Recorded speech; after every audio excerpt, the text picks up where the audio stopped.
ఏదైనా ఒక గట్టి దెబ్బ తగిలితేనో, జీవితంలో ఒడిదుడుకులు ఎదుర్కొంటేనో ప్రతి మనిషి కఠినంగా తయారవుతాడు. తనతో తను చాలా కఠినంగా ఉంటాడు. ఎంత డిసిప్లిన్గా ఉంటాడంటే కొన్ని సంవత్సరాల పాటు, కొన్ని డికేడ్స్ పాటు తనతో తను చాలా కఠినంగా ఉండి, అంటే సెల్ఫ్ డిసిప్లిన్ బాగా పెట్టుకుని అటు ఇటు డివేట్ అవ్వకుండా చాలా స్ట్రిక్ట్గా ఉండి తను అనుకున్న రంగంలో నెంబర్ 1 అవడానికి ట్రై చేస్తుంటాడు. ఈ క్రమంలో ఆ మనిషి అంటే ఆ పోటీ ప్రపంచంలో కానీ ఈ పనిలో పడి ఆ మనిషి తను కోల్పోతూ ఉంటాడు. లేకపోతే చుట్టుపక్కల ఏమీ పట్టించుకోకుండా ఉంటాడు. జనరల్గా ప్రతి ఒక్క జీవితంలో ఎవరైతే బాగా కష్టం ఉంటారో, పోరాడుతుంటారో చాలామంది జీవితంలో జరుగుద్ది. అసలు దీని బ్యాక్గ్రౌండ్ ఎక్కడి నుంచి వస్తుందంటే చిన్నప్పటి నుంచి మనకి ఏదైనా దెబ్బ తగిలితేనో, లేదా లైఫ్లో ఏమైనా టఫ్ ఛాలెంజెస్ వస్తేనో, ఇట్లాంటి టైంలో ఆటోమేటిక్గా మనం కూడా టఫ్గా తయారవుతాం. ఇంక దేన్ని పట్టించుకోకపోగా రోజుకి 10 గంటలు 15 గంటలు పనిచేస్తూ ఉంటాం. అలాంటి వాళ్ళు జీవితంలో చాలా పైకి వస్తుంటారు, సక్సెస్ అవుతుంటారు. మీరు చూస్తే అంటే చాలామంది సివిల్స్ ర్యాంకర్స్ని చూడొచ్చు, లేకపోతే పెద్ద పెద్ద అచీవర్స్. ఇప్పుడు మోడీ గారు లాంటి వాళ్ళు ఉన్నారు.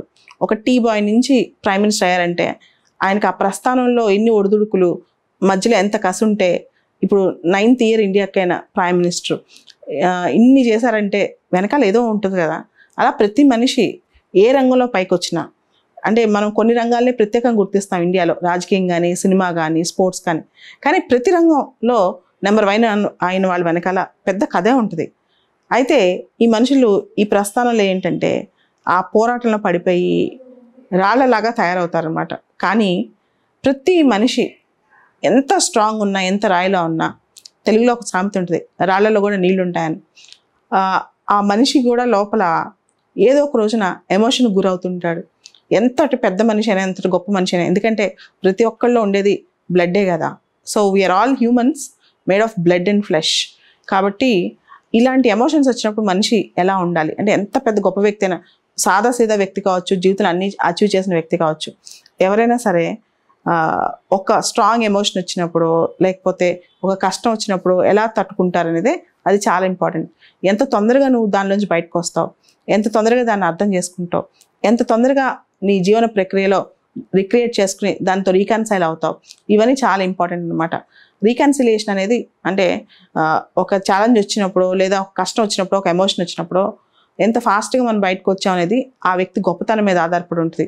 ఓవరాల్గా ఒక మనిషి గొప్పతనం అనేది సక్సెస్ వల్ల, అచీవ్మెంట్స్ వల్ల, ర్యాంకుల వల్ల, పబ్లిసిటీ వల్ల కాదు.